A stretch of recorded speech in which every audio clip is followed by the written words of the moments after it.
In our last presentation, Professor Aris Ananta will elaborate more on the determinants of the availability of food based on 3 points, and they are speculative economy, demand, and supply.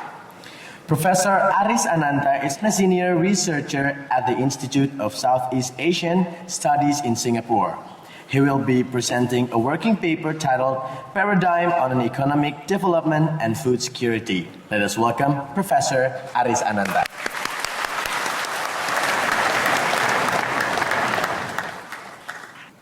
Terima kasih banyak. This is very timely, actually very timely. Why? The first one, we are experiencing global crisis, and the world is now thinking about new development paradigm. Without new development paradigm, the crisis will happen again and worse. Now you know that financial sector has been improving, but that is very fragile. No fundamental changes have been made in the mainstream economists. I am an economist, but I like to change the development paradigm of economics. Many people in the world are also working in that direction. So this seminar is very, very timely. We from Indonesia can contribute to the world development paradigm. Second, why it is very timely? This morning, the new government of Indonesia just appointed new cabinet. And one thing that makes me happy is the appointment of Professor Dr. Armida Alisjahbana as the chairperson of the National Development Planning Agency. Professor Alisjahbana is an economist with much concern on environment. So I hope it reflects the choice of the government on economists with interest on environment. Hopefully, with the assignment of Professor Alisjahbana as the head of National Development Planning Agency, can change the direction of development, change the direction of economic programs in Indonesia. Well, I would like also to thank the State Minister of Environment for inviting me, allowing me to share my ideas to this distinguished audience, and especially also that Supreme Master Ching Hai hopefully will be listening to me too, and we could work together in changing development paradigm. What I want to mention actually only 3 things. First, change the development paradigm. I talk this especially to my fellow economists. Change development paradigm from growth-oriented model to something else. So far, we economists talk about income growth is the most important thing in the world. But we have to change that development paradigm. Second message is eliminate speculative behavior in the economy. We know that speculative behavior has been the cause of the crisis in the world. And people are doing speculative behavior on the financial sector. They are not happy on that one. They go to the energy market. They go to the food market. So, to create food security, we have to work together, everybody in the world, and we in Indonesia, to eliminate speculative behavior in the market, including speculative behavior in the food market. In Indonesia, we have Islamic economics, and this can be used to eliminate speculative behavior. Third message is that we have to involve business community to be able to implement the new development paradigm. Without the involvement of business community, it is impossible to do this thing.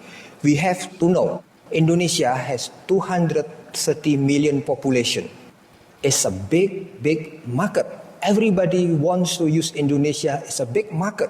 Why we don't see ourselves as a big market. And the new government, I believe now, also understand this one. And I like to show you that not many people are already in the business of making organic vegan food. So why do you not join it now? Well, not many people are working in the organic food market. It is a lucrative business. 230 million population Indonesia produce locally, like Ibu Hira mentioned. Another important thing is not only a lucrative business, but the price must be affordable. The price must be low so that we could reach the 230 million population of Indonesia. Yang saya suka, Bapak dan Ibu, nanti malam akan ada makanan organik, vegan, enak, dan gratis.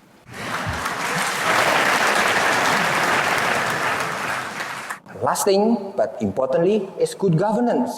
When we want to have food security, we have to remember good governance. We have to remember about social responsibility. We have to remember that when we produce food, we should avoid corruption in the production and marketing of the food. This is the new paradigm I have been talking in the last year. So I talk about food security in the framework of this new paradigm. This is some important issues on creating food security. First, I mentioned, it must be environmentally friendly development. For example, by producing organic vegan food.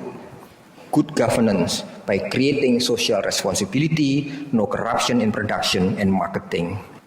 It must be people-centered development. It should be healthy by consuming less meat and dairy product. Make consumer informed on the quality of the food product. Don't cheat the consumers. Inform the consumers. Make people educated. That's also the responsibility of us who wants to produce organic vegan food. Third is ability to move. That is guaranteeing consumer the ability to move anywhere in the world to enjoy environmentally friendly healthy food, and having freedom of fear, guaranteeing the freedom to consume whatever people like to consume. What should we do? We should help the government. We work with everybody, inform the people of the need to create environmentally friendly and healthy lifestyle. Make it as a new icon of modernity, that a modern man and woman, a modern boy and a modern girl should be people who are concerned about environment. The price should be low to be able to reach the majority of large number of population. This is to get the largest profit. We should bring gastronomy to help to make it affordable and also tasty. My friend said that when I brought him to eat vegetarian food and I asked him whether he likes, he said, I don't care it is vegetarian or not, the most important for me is delicious. So, tasty food is also important, and gastronomy should be included if we want to create environment which is profitable in the business of organic vegan food. Well, I become hungry, cannot wait for the dinner. Yeah, it should be environment-friendly, healthy products. Yeah. It is an emerging, lucrative business. The last recommendation is that one of the criteria to measure the success of a government is whether it can supply affordable, environmentally friendly, healthy food product to the majority of the population. I hope the government of Indonesia every 3 months can make a report whether they have been successful in supplying affordable, environmentally friendly, healthy food product. Not only economic growth is second or third, but this is very important criteria, and I believe the government of Indonesia can do it. Every 3 months, make a report to the whole population of Indonesia and the world whether it's already making a progress in supplying affordable, environmentally friendly, healthy food in Indonesia. Terima kasih banyak.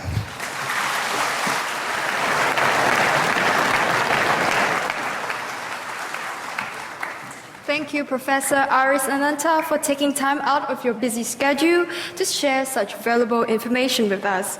Once again, there is a very strong call. Let us all spread the message about why it's important to become organic vegan today, so that our beautiful planet and all living beings on her become healthier, and so that we can all maintain our food security by shortening the chain of food production.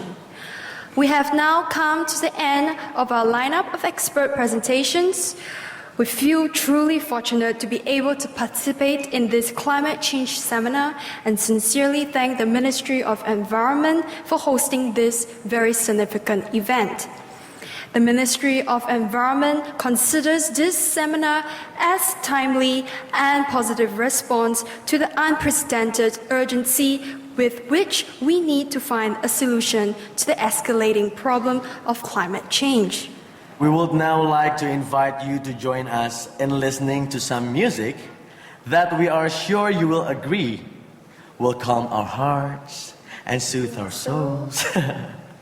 This is a particularly soothing music called a rumba, played on traditional bamboo instruments, which are uniquely Indonesian and can be enjoyed by people from all walks of life. Sit back, relax, and enjoy this beautiful music performed by a young generation of musicians who aspire to carry on that musical tradition while also caring about our living environment. The first music is a traditional Javanese piece, and the second music is a modern composition named Mission Impossible. You know, for some people, to save the world seems an impossible mission, but nothing is impossible for us if we are determined to work hand in hand to save the planet. We hope you enjoy them.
Beautiful, soothing music, isn't it? See, I told you. Bamboo instruments originate from Indonesia and have been used and played by the Sundanese in West Java since ancient times. Sundanese people use angklung to signify time for prayer as well as for building community spirit. And now, we invite you to look at the image displayed on the stage background. The symbol you see there is called the kayon, which in Indonesia represents change. We need constructive change right now to cope with climate change. Specifically, the change we need now is to adopt the vegan diet, and under the kayon, you can see organic vegan images. Again, please give another round of applause for our young generation and their wonderful performance. So many people, both dedicated professionals and volunteers, have been involved in the preparation of this event. Many of us are aware of what climate change means to our beloved country through the significant impact it is already having on our daily lives. Recent occurrences of earthquakes and mudslides in Indonesia and neighboring countries show the seriousness of this problem. Scientists are also providing confirming evidence of the unstable and dangerous situation in which our planet finds herself.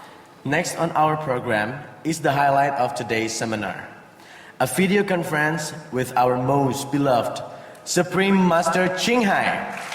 We are sure that her honorable presence in this seminar will help to elevate the consciousness of people in Indonesia and of viewers around the world.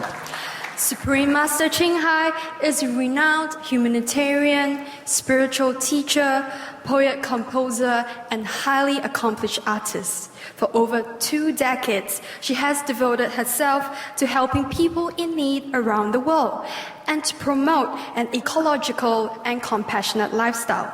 For her tremendous philanthropic contributions, in 2006, she received the prestigious Gusi Peace Prize Award, which is equivalent to the Nobel Peace Prize of the East. Just one example of countless awards she has received for her worldwide humanitarian works. And more recently, Supreme Master Chay has provided support to the victims of many of the natural disasters occurring with greater frequency around the world. Indonesia has always had a special place in Master's heart. Whenever there was a disaster in Indonesia, be it a tsunami, a typhoon, an earthquake, or a flood, Supreme Master Chay has always sent an immediate donation and relief teams to ease the suffering of our Indonesian people. Supreme Master Chay has been invited to many international conferences to discuss global warming with scientists, politicians, journalists, and many leaders from around the world. She has shared with them and the public the easiest and the most effective way to solve global warming, which has been supported by the United Nations and many other authorities and scientists as well. Supreme Master Chay has been invited as a guest of honor to attend this most meaningful event, and we are extremely happy and honored that she can join us today through a video conference. Ladies and gentlemen, let's now welcome Supreme Master Chay with a warm round of applause. Hi, Master. How are you? You look lovely today. Hi. Hi. Hello. Someone here? Yes. Hi. Thank you for joining us today. Thanks for having me. Thank you. God bless you. God bless all of you. God bless Indonesia. Thank you, Master. Supreme Master Chay, before we begin our question and answer session, would you like to share some of your thoughts about climate change with us? Oh, I will be honored to join you today. And I'm sure all of us already knew through the distinguished guest speakers, through their contribution of knowledge to our dire situation of the planet. but I will be glad and honored to share a few thoughts. I hope everyone is okay. How are you? Are you okay? Feel good? We're really good, thank you, Master. Splendid, splendid. I will try some Indonesian, like Senang bertemu Anda. That's really good, Master.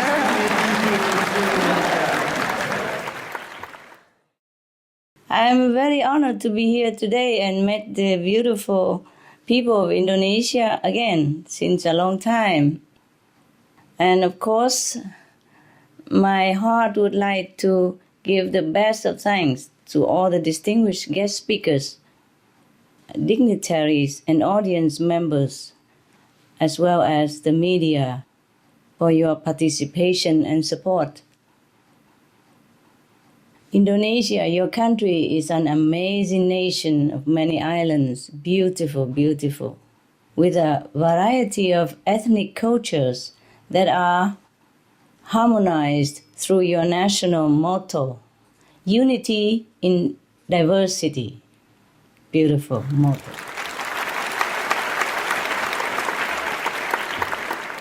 Yes, beautiful.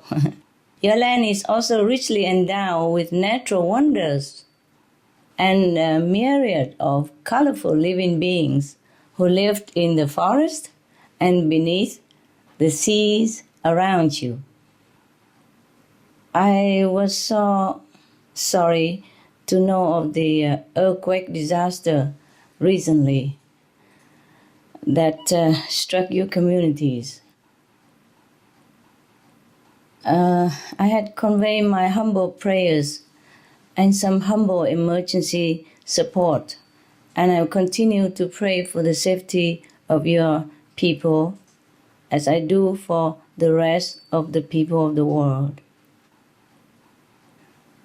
On this shared island in space we call Earth, we have been abundantly given everything we need, but we must care for it while we still have the chance. Specifically, it is time to protect Indonesia, protect her oceans and lush forests. The largest of all in Asia is in Indonesia. I pray that through this important event, all of us will be further motivated to preserve the beautiful country of Indonesia as one of the jewels of our planet. So I convey my best wishes for a successful conference today. In just a few days, scientists from the United Nations Intergovernmental Panel on Climate Change will be meeting in Bali. That's another beautiful place in your country. I have been there.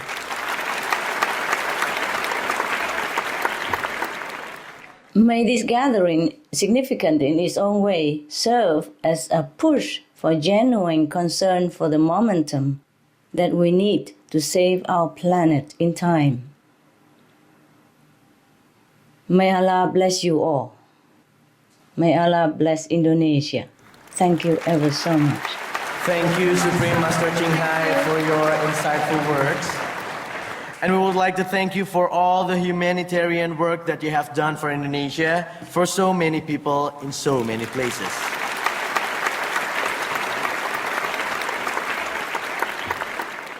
We now begin today's question and answer session with Supreme Master Ching Hai. Okay, now our first question is coming from Mr. Budi Harto, a wildlife activist at Cikananga Sanctuary. He is also a Shining World Compassion Award recipient for his compassionate work with animals. Welcome, sir. Welcome. Yang saya hormati Supreme Master Ching Hai. Selamat sore. Selamat siang. Master yang saya hormati, makanan saya sehari-hari memang lebih banyak dengan sayur-sayuran, walaupun sebenarnya saya belum menjadi seorang vegetarian murni. Saya selama ini tidak makan daging karena memang saya adalah seorang aktivis pada Pusat Penyelamatan Satwa Liar, dan juga saya otomatis juga adalah seorang pecinta satwa. Setelah saya membaca buku dan majalah yang diberikan oleh asosiasi Anda di Indonesia, dan juga setelah saya menerima salah satu award, yaitu Shining World Compassion Award, saya lebih mengerti mengapa orang-orang memilih hidup vegetarian untuk menyelamatkan bumi. Master yang saya hormati, pertanyaan saya adalah, Master, mohon berbagi ide dengan kami bagaimana membuat gaya hidup vegan menjadi lebih populer di masyarakat kami dan menjadi tren positif untuk semua lapisan masyarakat. Atau dengan kata lain, bagaimana gaya hidup vegan menjadi lebih membumi di masyarakat Indonesia. Karena yang terasa memang agak gaya hidup vegan masih menjadi komunitas-komunitas tertentu. Terima kasih. Thank you. Thank you, Mr. Budi Harto. Budi included Budi Harto. Your name means you have Buddha in you, huh? Budi is a Buddha. You look like a Buddha also. First of all, thank you for your caring work on behalf of the wild animals. God bless you for that. I'm glad to be able to tell you that with all the available foods and recipes nowadays, it's very easy to be vegan. You can do it. I'm sure of that. Now that you know why. Like most of people of the world, you are not informed about the reason and the cruelty behind that harmless looking piece of meat that we consume.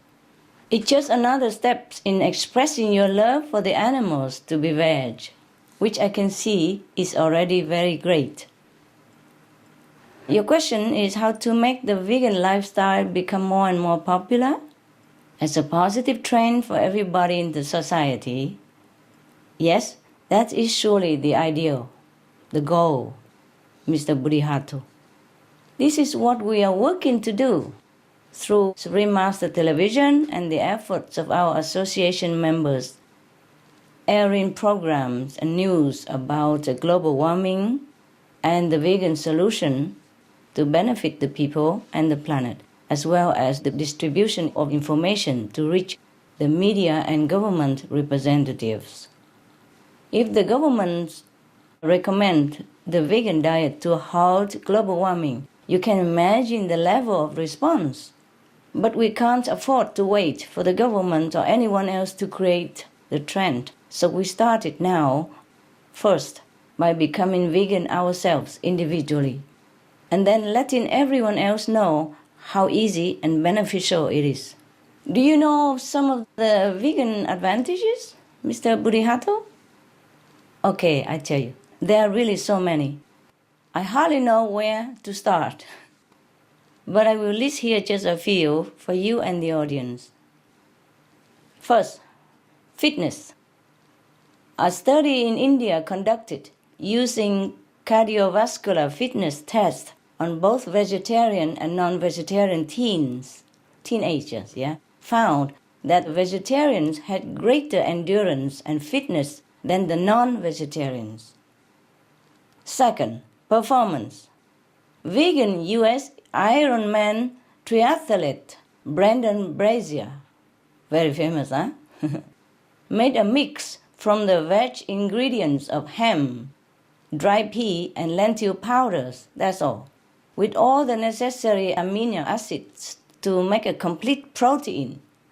Brandon says these simple ingredients provide energy that has sustained him through many medals winning, with quick muscle recovery between the events. Third, strength. A Belgian study measuring athletic ability found that the vegetarians could complete a weightlifting exercise 69 times, while the meat eaters average only 38 times. Almost half. In Denmark, scientists compared the exercise stamina of 3 different diets, discovering that those who ate meat, milk, and eggs, fish, were only able to last 57 minutes. Those who consumed meat and vegetables were able to continue for 114 minutes. That's better already, yes?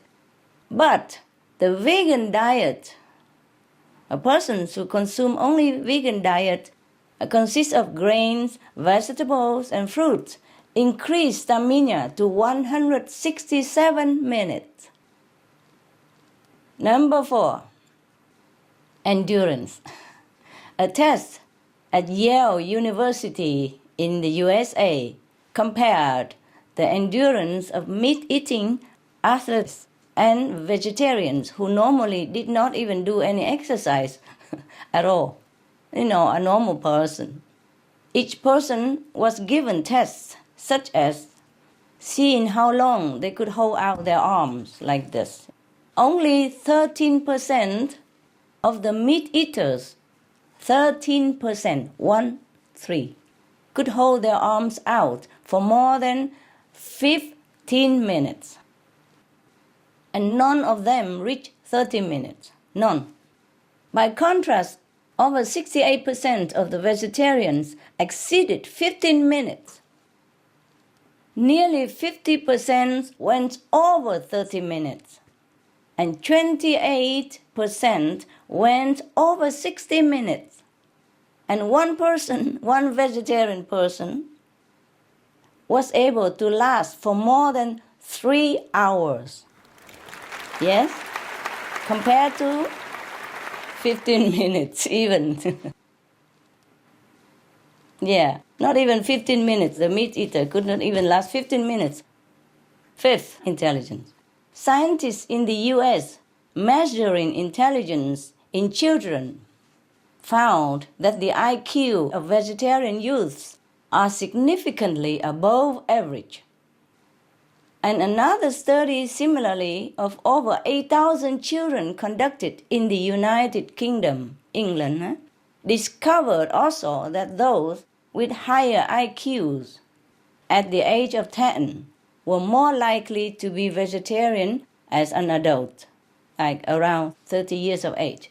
So we also know of many prominent vegetarian and vegan historical figures known for their mental brilliance.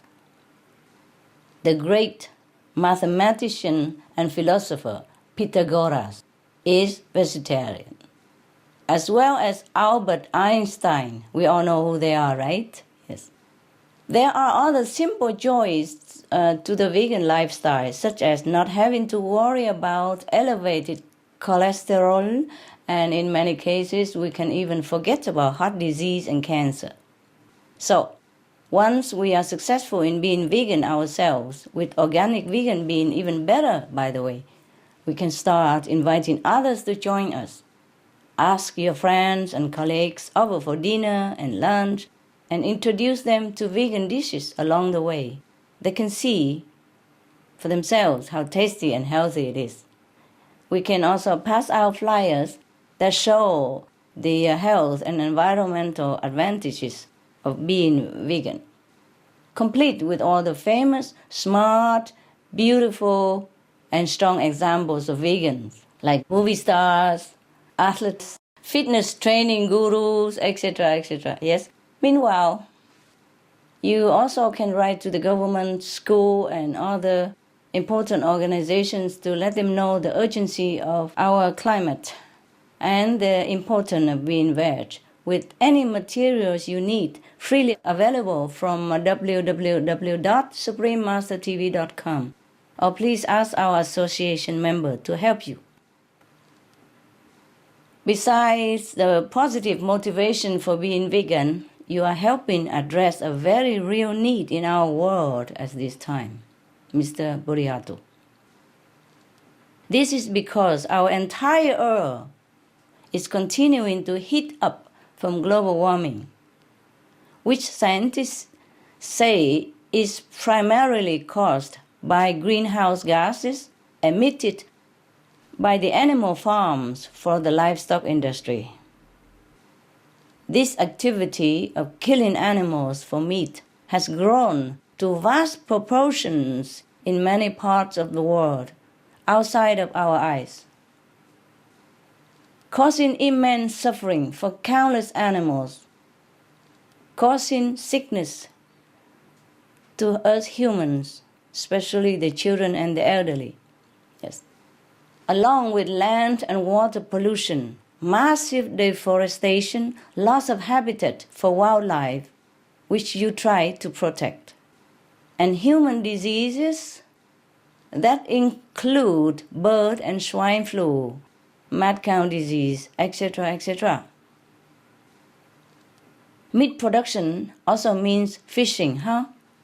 After billions of these underwater animals have been snatched from their homes and killed en masse, our oceans are now gravely imbalanced. The cumulative impact of all these destructive activities is really beyond measure. And experts such as the United Nations Intergovernmental Panel on Climate Change are continually revising their forecasts as they realize the Earth's decline from global warming is occurring much, much faster than anyone previously thought or predicted. Stopping meat and dairy consumption and fishing, poultry, or the animal product is the fastest and most effective way to cool our planet and halt these dangerous changes.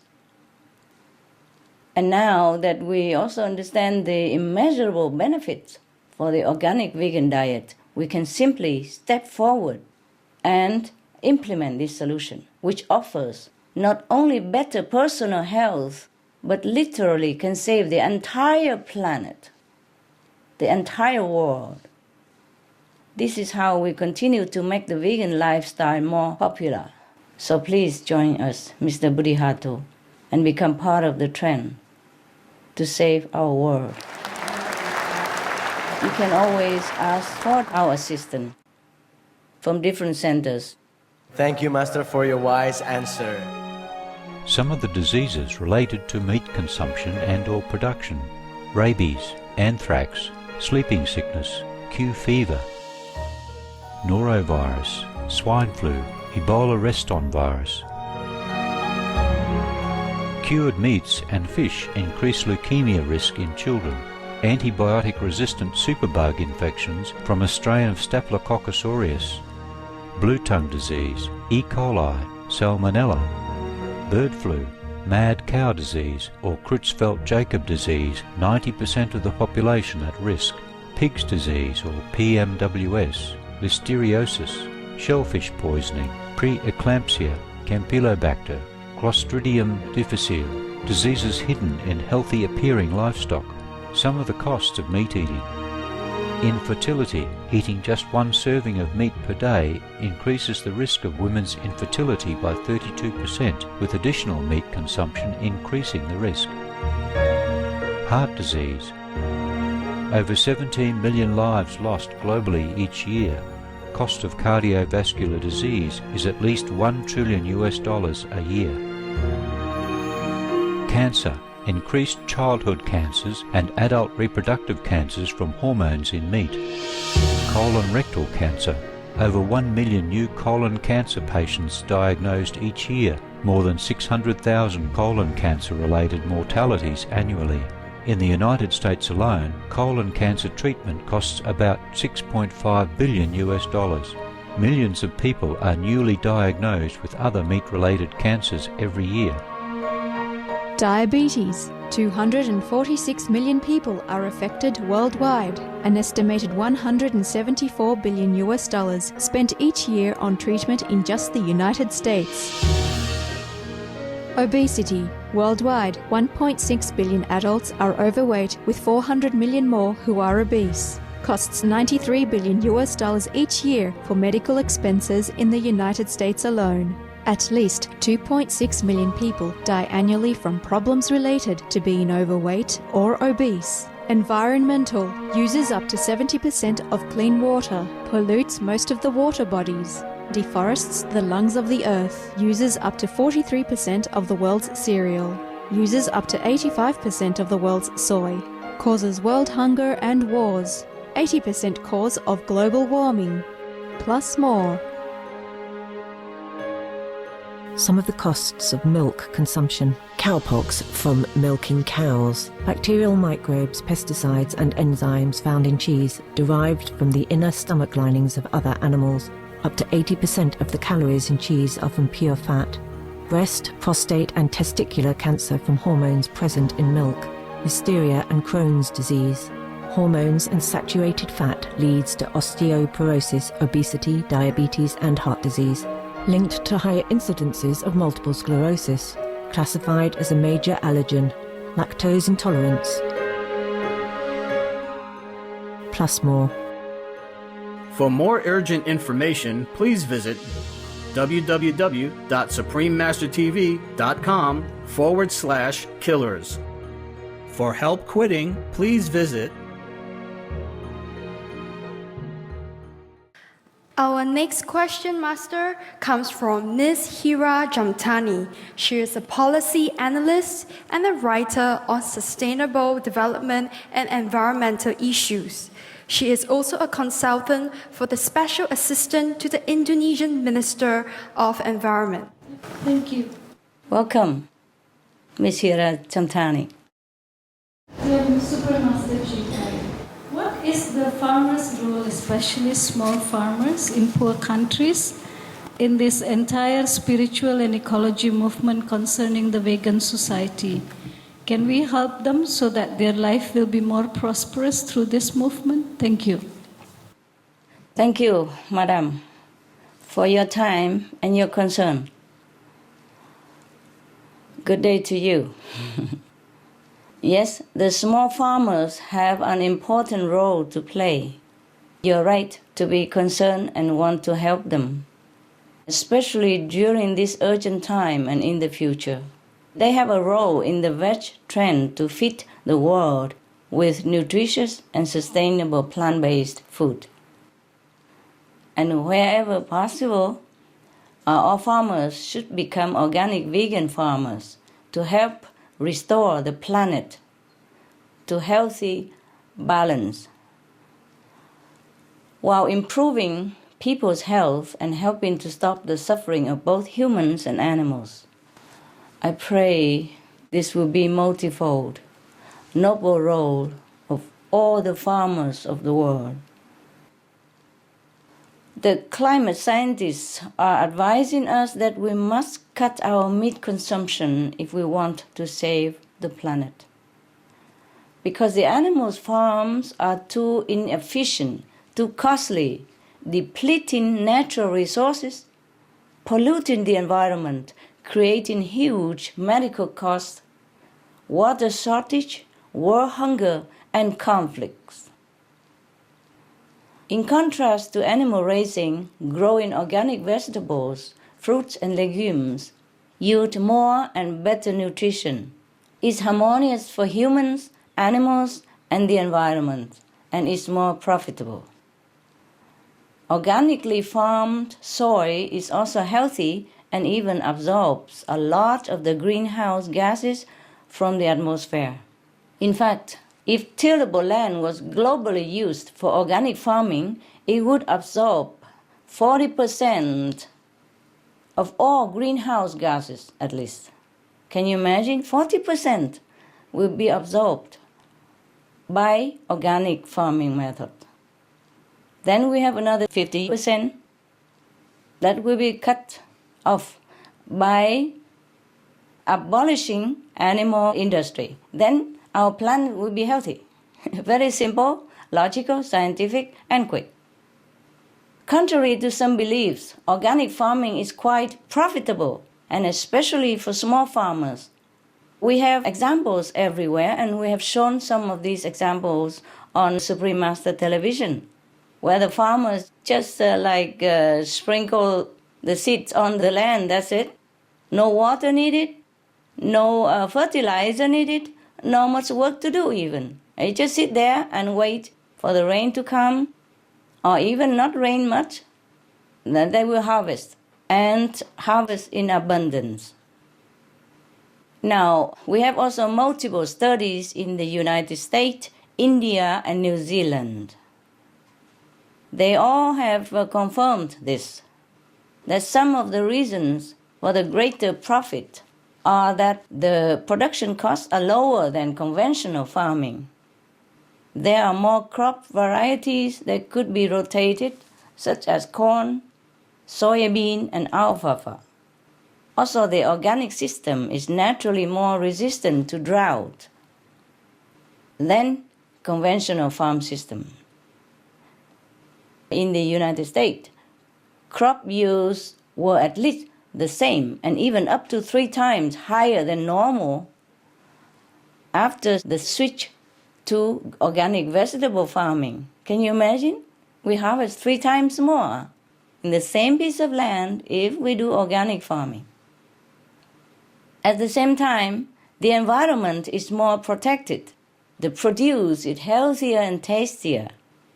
The good news is more and more people are realizing the many benefits of organic vegan products, making it a trend in many countries and many cities, including Indonesia.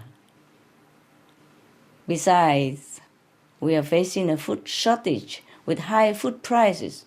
Small farmers can help us develop our economies in a better direction that is no longer dominated and hampered by the meat industry.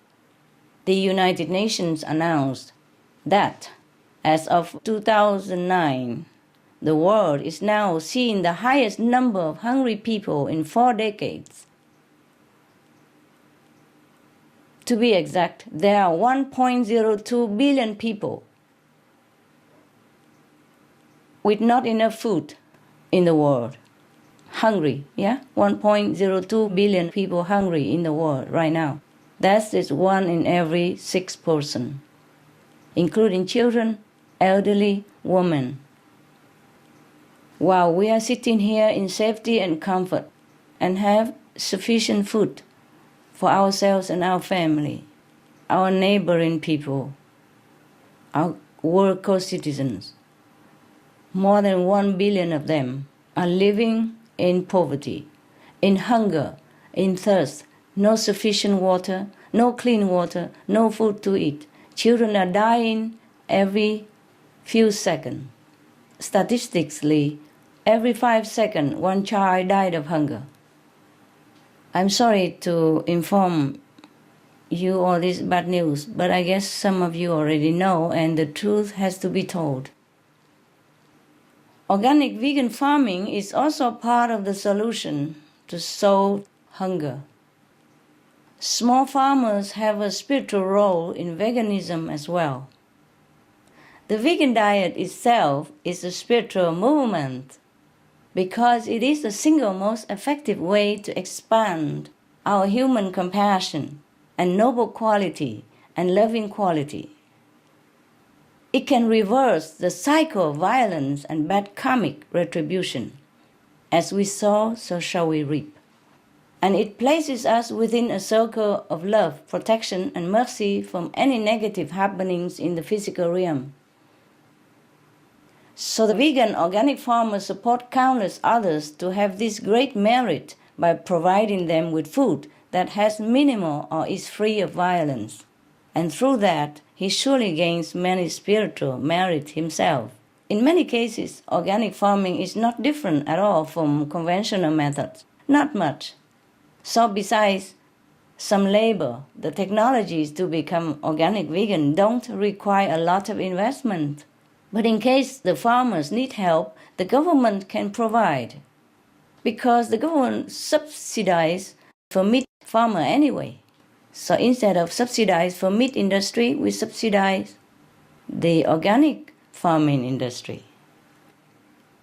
So the government can give them vegetable seeds and training on a better ways to farm without using chemical fertilizers, because sometimes the farmers are just not well informed about the harms of livestock raising or the chemicals or the fertilizer or insecticide. They're not informed about a better way to grow vegetable and make more profit.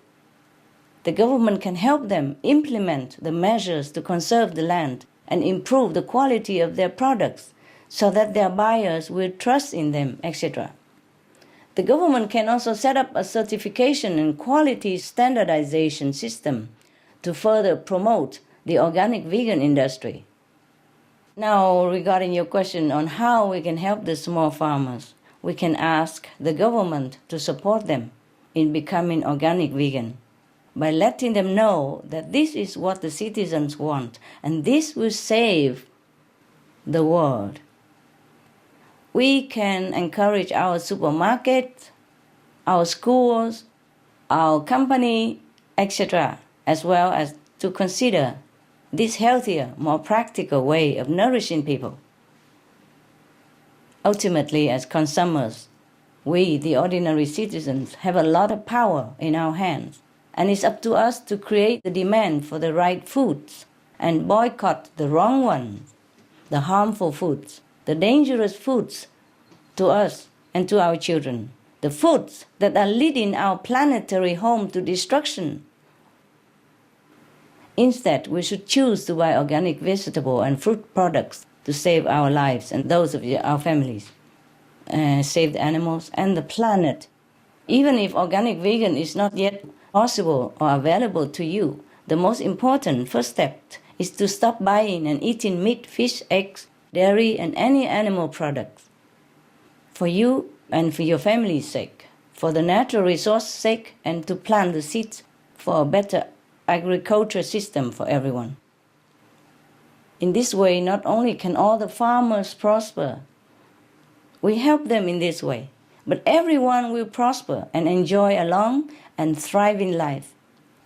Thank you, Ms. Chamthani, for your very considerate question. Thank you, Master, very much for your answer. Some of the benefits of a vegetarian diet: lowers blood pressure, lowers cholesterol levels, reduces type 2 diabetes, prevents stroke conditions, reverses atherosclerosis, reduces heart disease risk 50%, reduces heart surgery risk 80%, prevents many forms of cancer, stronger immune system, increases life expectancy up to 15 years, higher IQ, saves 70% of the total cost of $40 trillion for reducing global warming, uses 4.5 times less land to grow food, conserves up to 70% clean water, saves 80% of the cleared Amazonian rainforest from animal grazing. A solution for world hunger. Free up 3.4 billion hectares of land, free up 760 million tons of grain every year, half the world's grain supply, consumes 1/3 fossil fuels of those used for meat production, reduces pollution from untreated animal waste, maintains cleaner air, saves 4.5 tons of emissions per U.S. household per year, stop 80% of global warming. Plus more.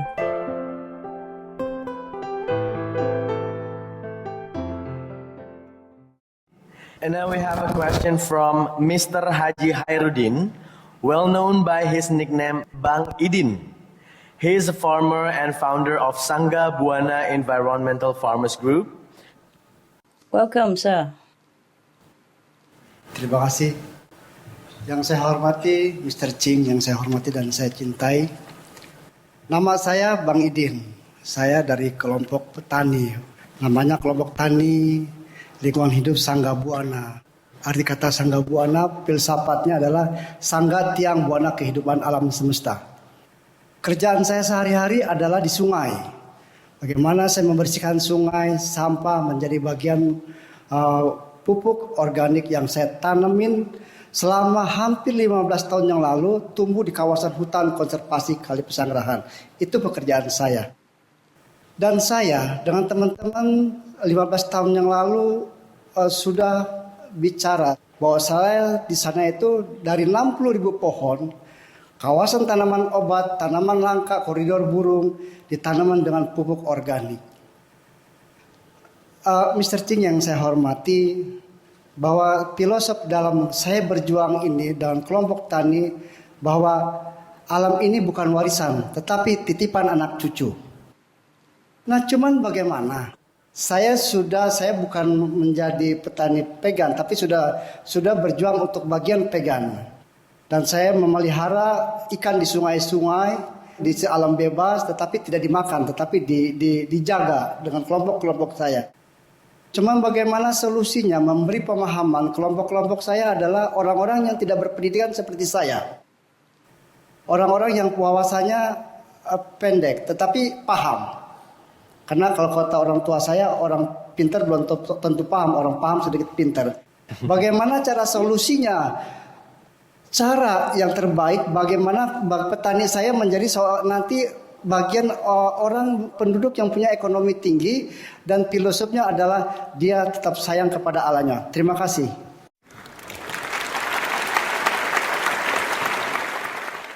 Xiang. Hello, Mr. Banidin. Thanks for your presence today. And thanks for being organic farmers. It's great to know that someone is doing it.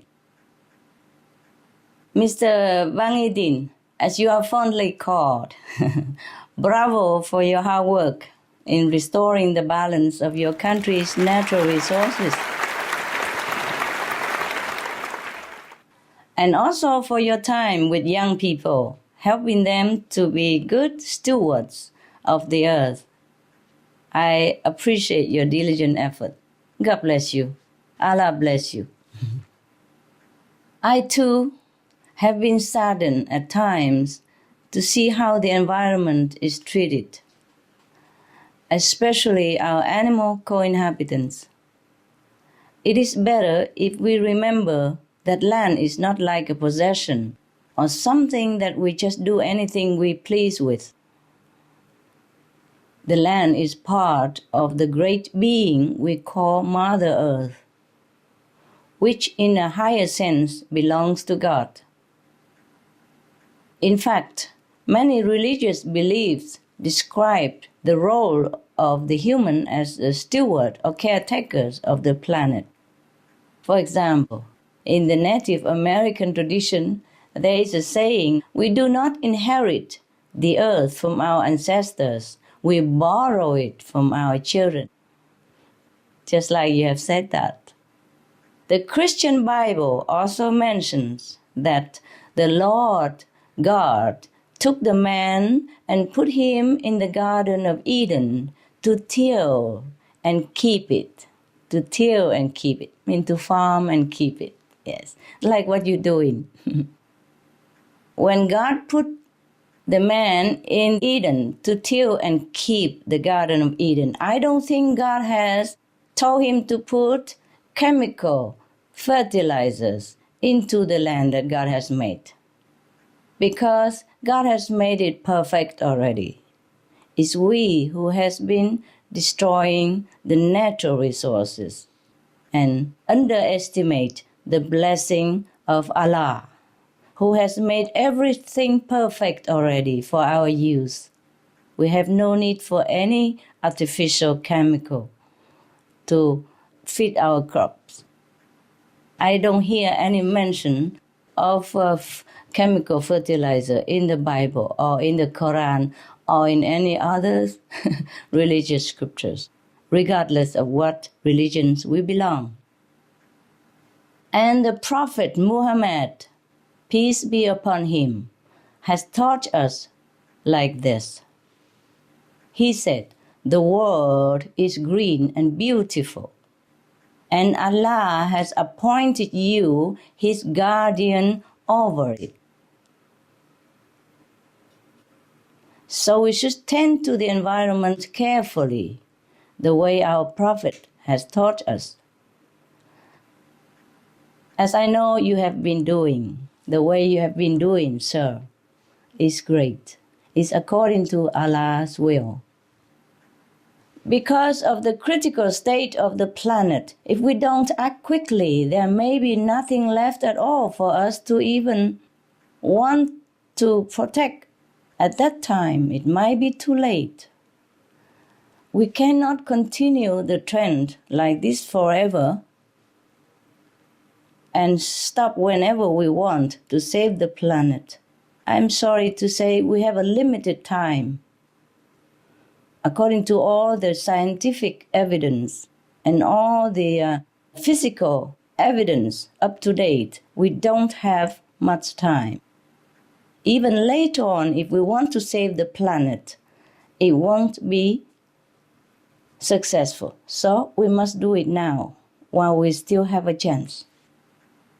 The threats imposed by global warming are more than imminent. They are already here. As you can see through many disasters, upheavals, climate refugees phenomena around the world. Now, according to expert scientists, the atmospheric temperatures are rising so steeply that we do not have much time left to change. We do not have much time left to change. And that is just what they have predicted up to date. But they always predicted and telling us that every time they updated something, it's always getting worse and always faster than they have predicted or they have expected. So we cannot sit here and wait. Even not much time left to change, we could not even rely on that. There may be even less time than not much. The effects of climate change can be seen in so many ways, with increased flooding, droughts, fire, and even earthquakes everywhere in the world. One of the most tragic disasters of our time was the tsunami that struck your country in 2004, that brought so much sorrow for Indonesian people and the people of the world. We still feel very sad remembering this. It's like just yesterday. Because the people who are affected, they do not forget yet what have happened to their children, their loved ones, their houses, their ancestral heritage. Many things has gone away with the tsunami. It's not just material. It's not just the loss of life. It's the heartbreaks that affect people in the aftermath. It's the living who has to live with the tragedy, with the memories of the loved ones and everything that's gone with it. I'm so sorry. It should not have happened. Because Indonesian people are God-fearing people. Very good people. Hospital. Lovely people. I have been to your country many times and had the chance to experience the love of your countrymen. This should not have happened.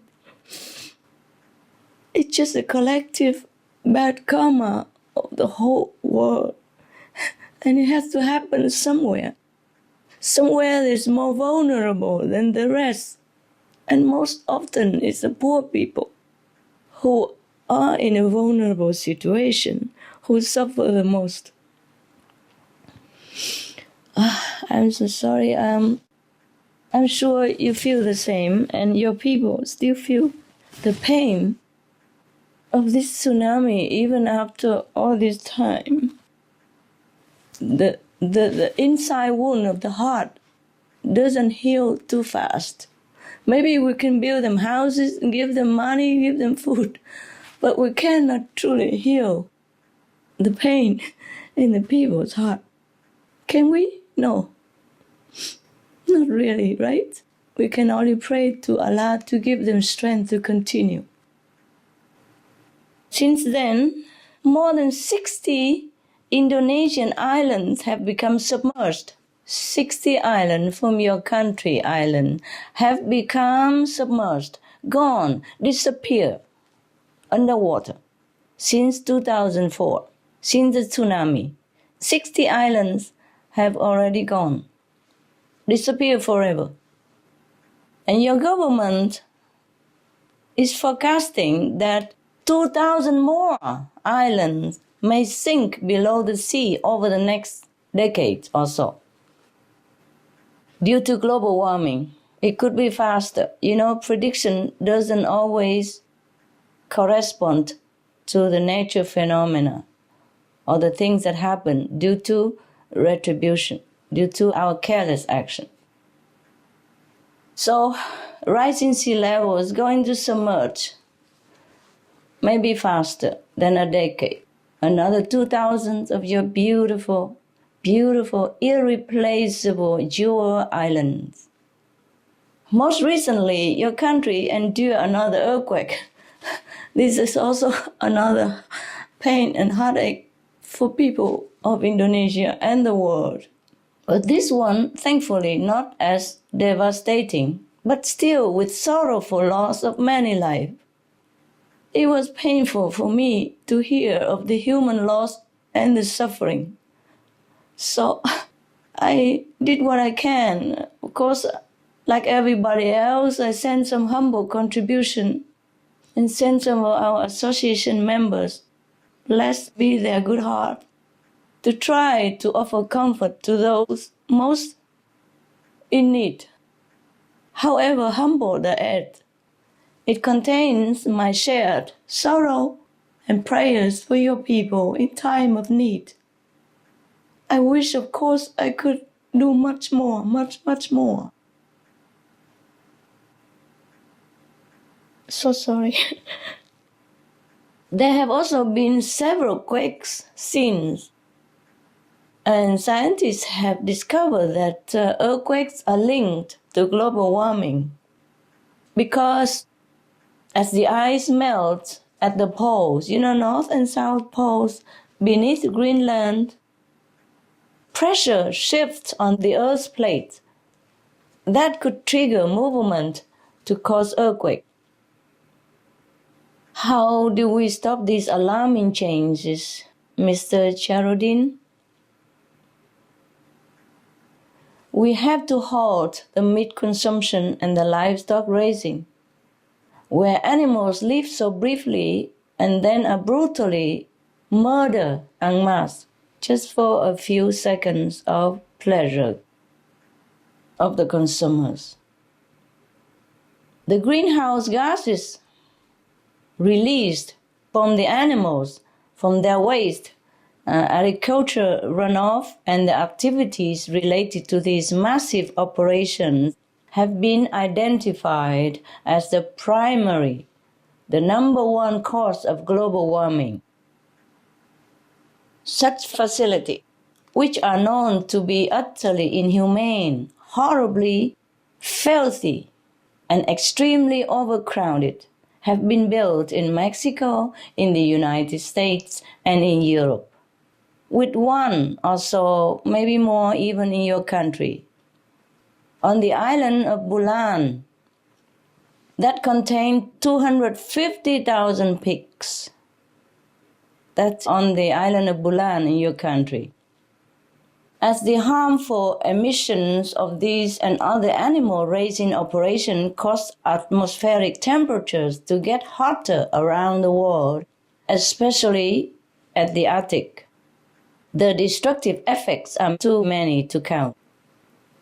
They include disturbances to birds' migration patterns, homelessness of Arctic animals such as seals and penguins, and polar bears, because the ice is nearly gone, a ruined wildlife habitat. From Amazonian deforestation for cattle pasture and feed, the release of even more carbon dioxide and heat-trapping methane from thawing regions of permafrost, global sea level rise that is forcing people from their home.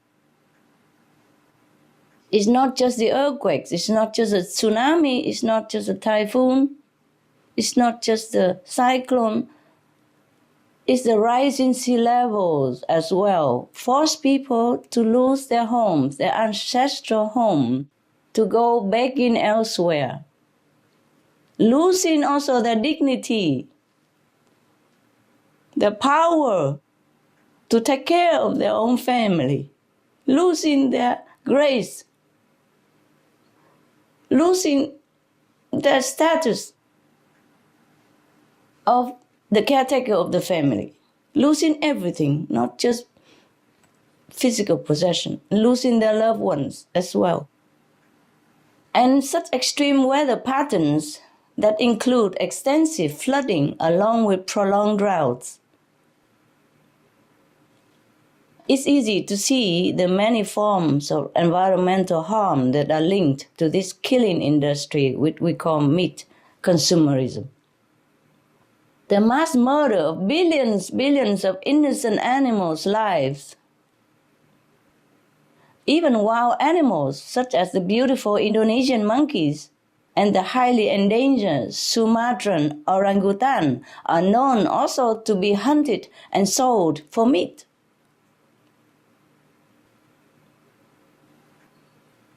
Mr. Charudin, in the Quran, Allah forbid the killing.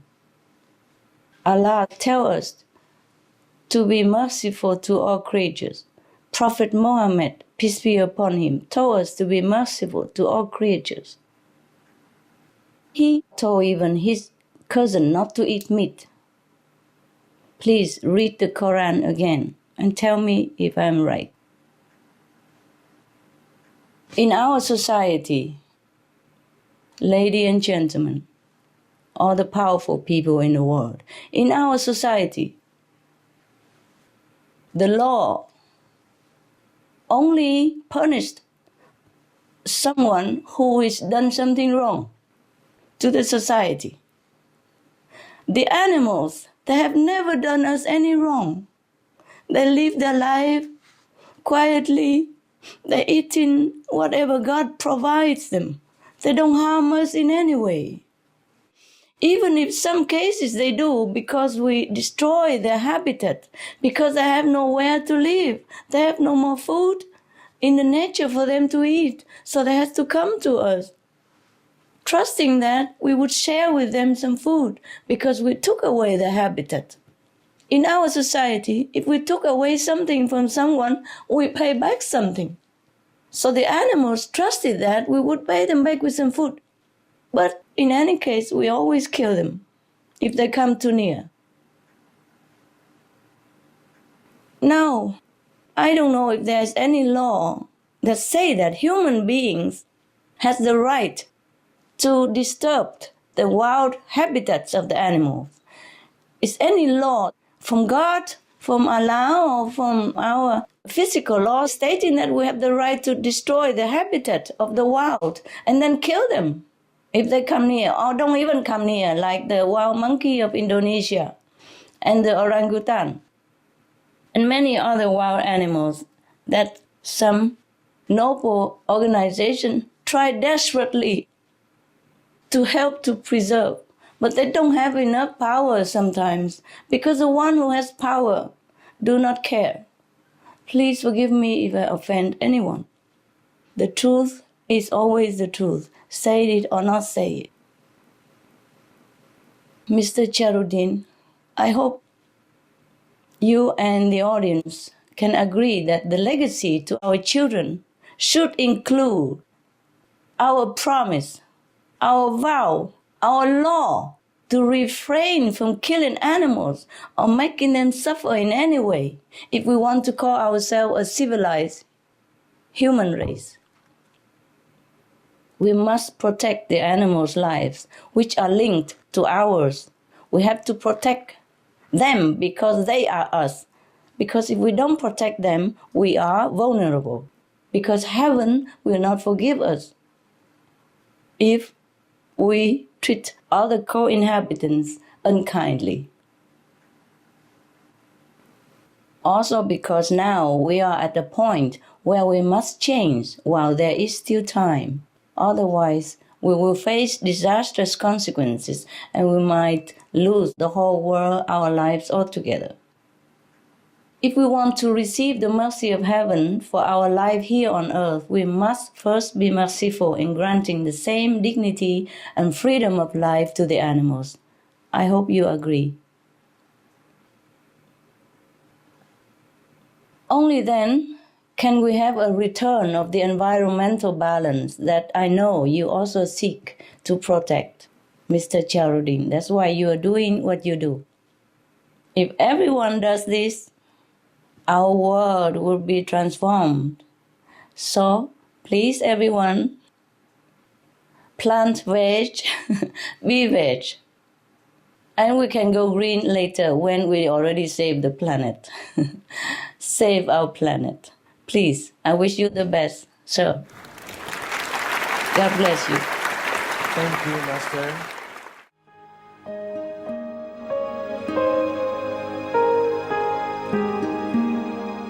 Vegetarianism in religion. The Baha'i Faith. Regarding the eating of animal flesh and abstinence therefrom, know thou of a certainty that, in the beginning of creation, God determined the food of every living being, and to eat contrary to that determination is not approved. Selections from the Baha'i writings of some aspects of health and healing. Buddhism. All meats eaten by living beings are of their own relatives. Lankavatara Sutra. Also, after the birth of the baby, care must be exercised not to kill any animal in order to feed the mother with meaty delicacies, and not to assemble many relatives to drink liquor or to eat meat, because at the difficult time of birth there are innumerable evil demons, monsters, and goblins who want to consume the smelly blood. By ignorantly and adversely resorting to the killing of animals for consumption, they bring down curses upon themselves, which are detrimental to both the mother and the baby. Ksitigarbha Sutra. Be careful during the days immediately after someone's death, not killing or destroying, or creating evil karma by worshipping or offering sacrifice to demons and deities, because such killing and slaughtering committed, or such worship performed, or such sacrifice offered, would not have even an iota of force to benefit the dead, but would entwine even more sinful karma into previous karma, making it even deeper and more serious. Thus, delay his rebirth to a good state. Karma means retribution. Ksitigarbha Sutra. Gaudai.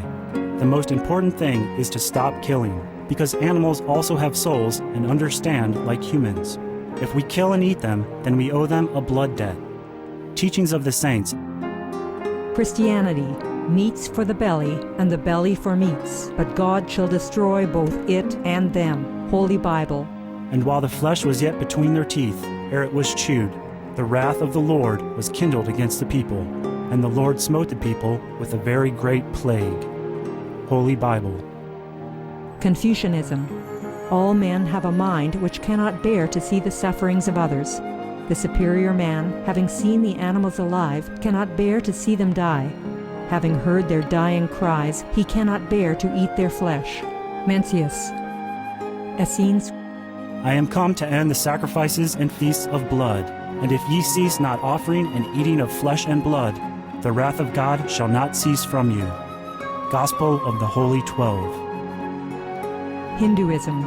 Since you cannot bring killed animals back to life, you are responsible for killing them. Therefore, you are going to hell. There is no way for your deliverance.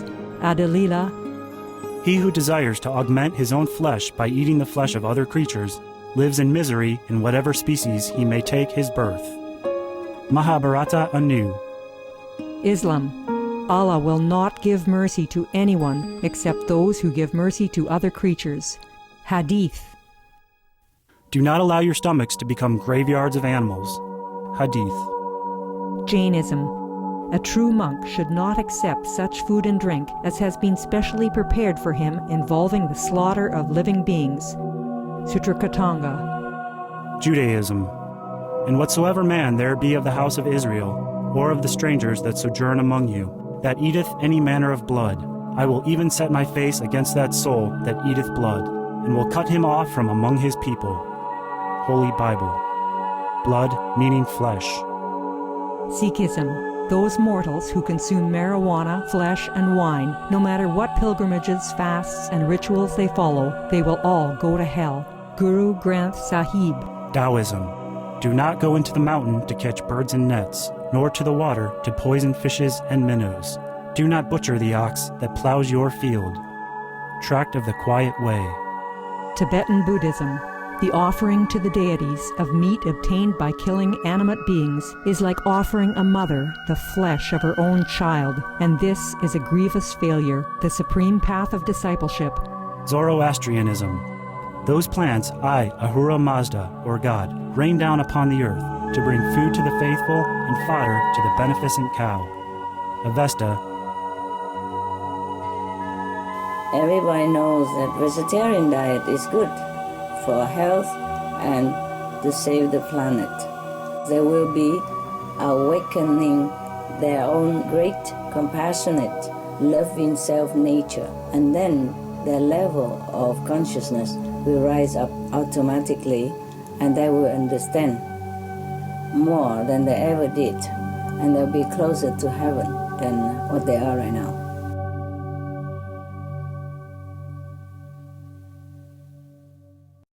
The next question is from Ms. Harini Bambang Wahono, a member of the Society of Activist Care for the Environment and the recipient of the National Champion in Nature Conservation and Planning Award, as well as the Kalpataru Award. Terima kasih atas kesempatan ini. Halo, Madam. Bagaimana kabar Anda? Baik, Supreme Master Ching yang saya hormati.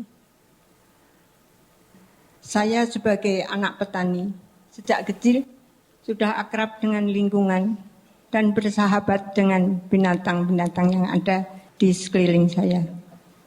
Saya sangat menyukai lingkungan dan sangat menyukai keindahan lingkungan yang hijau di sekitar tanah pertanian milik ayah saya. Dan sekarang ini, dewasa ini, saya merasakan dan mengetahui bahwa bumi kita terancam oleh kehancuran karena perubahan iklim.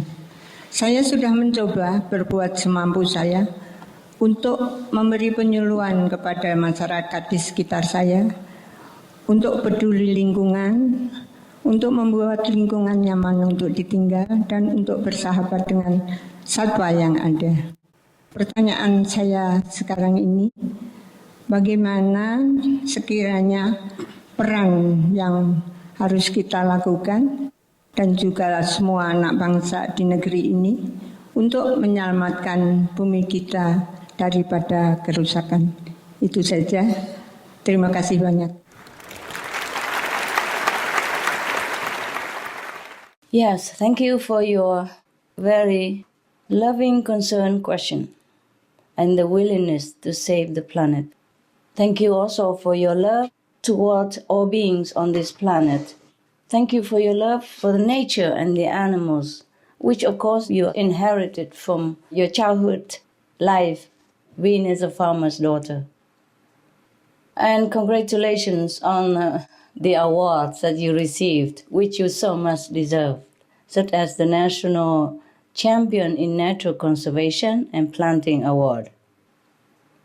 It is reported that the Prophet Muhammad, peace be upon him, has said, "Whoever plants a tree and diligently looks after it until it matures and bears fruit will be rewarded."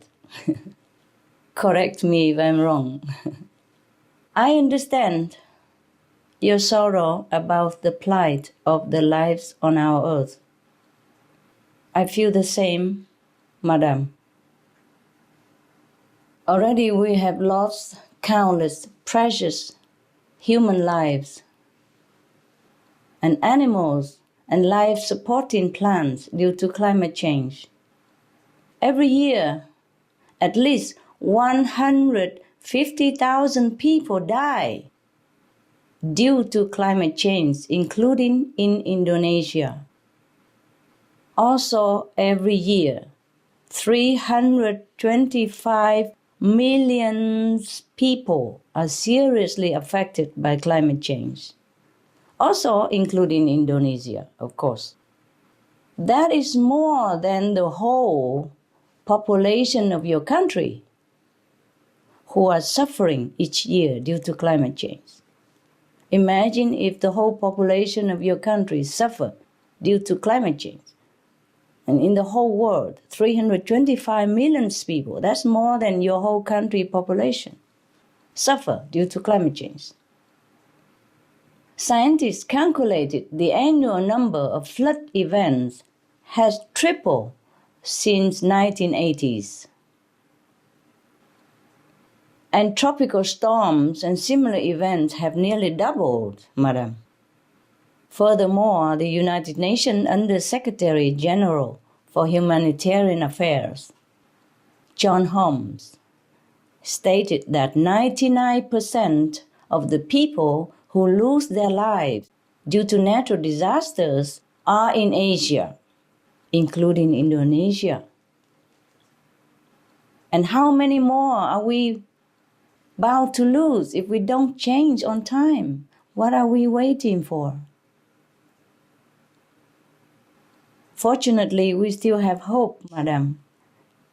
If we still really want to stop all this loss and suffering, we must all become vegans to save the world. Very simple solution. A little change in the diet, that's all. One piece of meat, put one piece of tofu instead. There are a variety of vegetarian diets, not just tofu. I'm just saying that. Because nowadays they make vegan beef steak or vegan hamburger look exactly like the meat product. Tastes even better, healthier, and more sustainable. Yes. So it's just a little change in our diet. That's all. One piece of meat, eliminate, and one piece of meatless protein is the same, just better, healthier. Because animal consumption is killing our world. The war is nothing compared to it. The terrorism, what we say terrorism, is nothing compared to it. Anything is nothing compared to the meat industry. It is really killing our people and our planet. One example is fishing. The US-based Pew Commission found that overfishing is the greatest threat to marine ecosystems, followed by agriculture runoff, including livestock manure, waste, and fertilizers used on animal feed crop. In your country, Indonesia, where overfishing is common in the precious coral reef areas, one report has put it this way. I quote exact from that report. Overfishing is causing more damage to the coral reefs than earthquakes or tsunamis. Can you imagine this, Madam? And we thought earthquakes and tsunamis are already devastating enough, are already causing too much heartaches and sorrow. But overfishing, even just in Indonesia alone, is causing more damage than earthquakes and tsunamis. My God. Overfishing has caused the remaining fish to be smaller, so the mesh size of the net has been decreased to capture smaller fish, resulting in other fish being caught as well. The other fish that the fisher don't need also being caught there, so it destroy even more marine ecosystem and destroy more fish life. These are either ground up as animal feed, used as fertilizer, or thrown back into the ocean as dead fish. I have seen one documentary film from Greenpeace Brazil. Oh, actually we aired it yesterday on Supreme Master Television. You can see that the dead fish are covering the whole entire surface of water. You don't see water, you only see dead fish floating on top.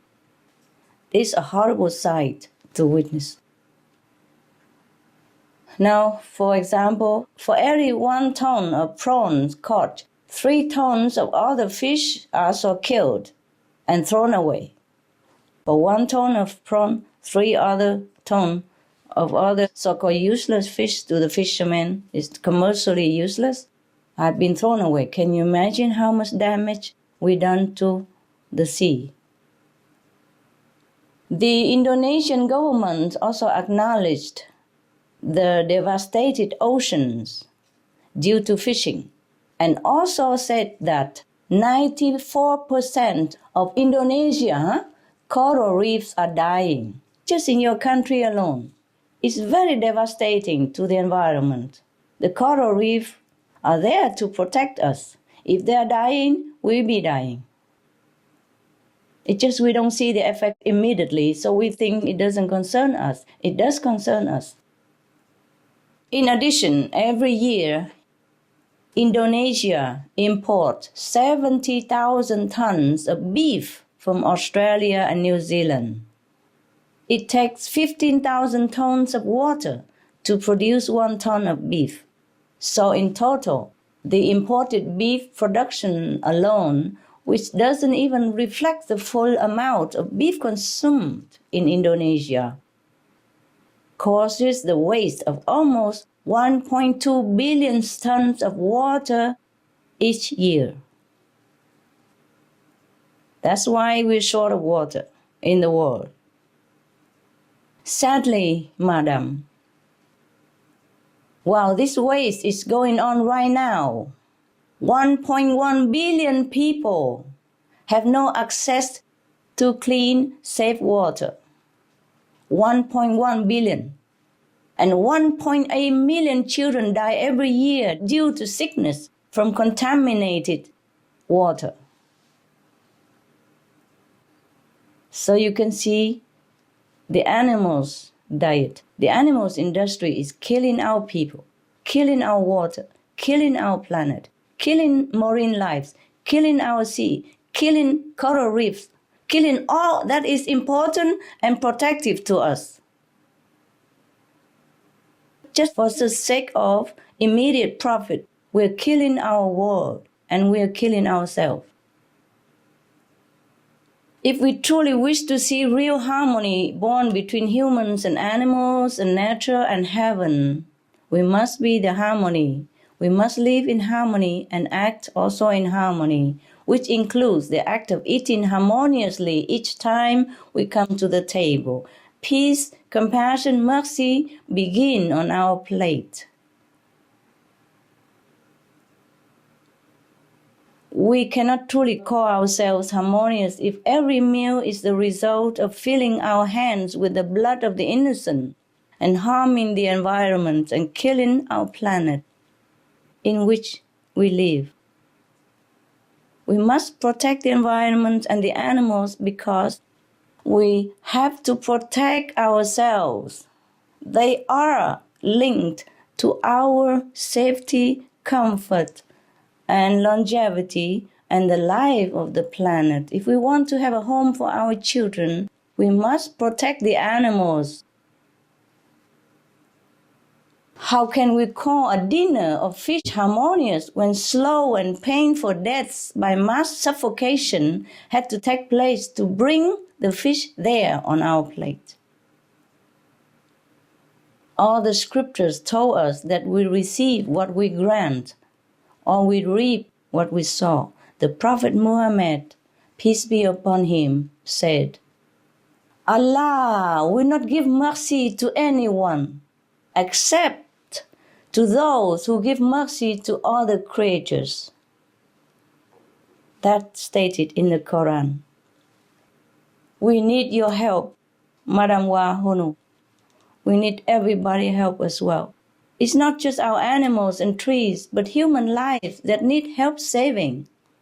And by being vegan, we are not just ensuring everyone's survival, but this is also our chance to have a new, harmonious, noble, peaceful relationship with other species on our planet. We have to live befitting the children of Allah. Can you imagine?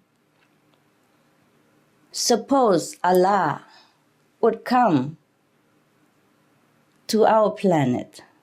What would He do? Imagine Allah come here and kill every living creature to eat, just to keep His body alive for 100 years or more or less. Would Allah ever do that? Would He, Madam? No, Master.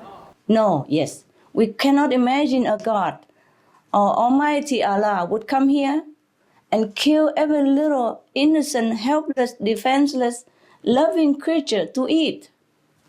So we are the children of God. All the prophets tell us that. Jesus Christ told us that. Buddha told us that. Prophet Muhammad, peace be upon him, told us that. We are the children of a merciful Father. We have to be like a Father. This is very logical. That would please the Father that we are like Him, that we are merciful, that we are compassionate, that we are in harmony with each other. All the Father would love the children to be like that. So, in order to be worthy of Allah's children, of God's children, we must live the way our Father would like us to live. This is the stepping stone that would even stop war among humans and bring heaven to earth. In no time. If we stop the killings, heaven will be here. God will be among us and we can feel Him. We may be able to even see Him.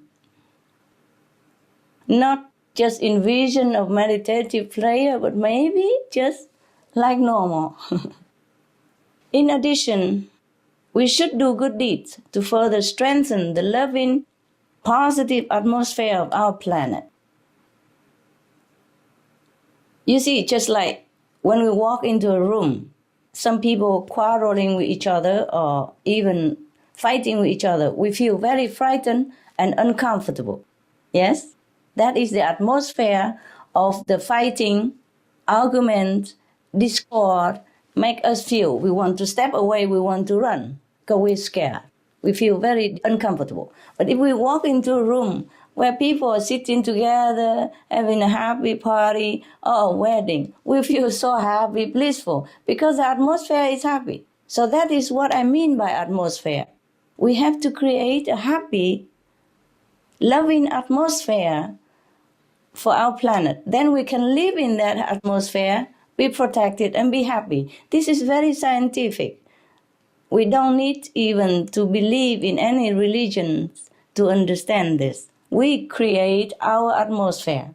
Just like at home, if you're in harmony with your wife, your husband, your children, you feel so nice and happy. But when you are not happy with each other, you're fighting or arguing, the atmosphere is really very uncomfortable, sometimes suffocating. That is the atmosphere that I'm talking about. So we create the atmosphere we live in. If everyone creates a harmonious atmosphere, our planet will be in peace and we will be like in paradise. We have to create a loving atmosphere for our planet. This will also help protect us. And also we should pray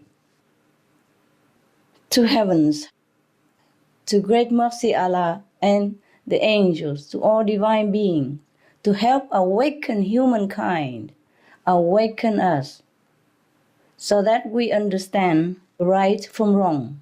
We understand that we must walk the way of God's children. With your admirable, strong, proactive spirit, we have more hope, Madam Bahono. So please help us. Help us. Help your loved ones and those around you to all be veg and do good deeds. Please remind them. Thank you so much. May God bless you.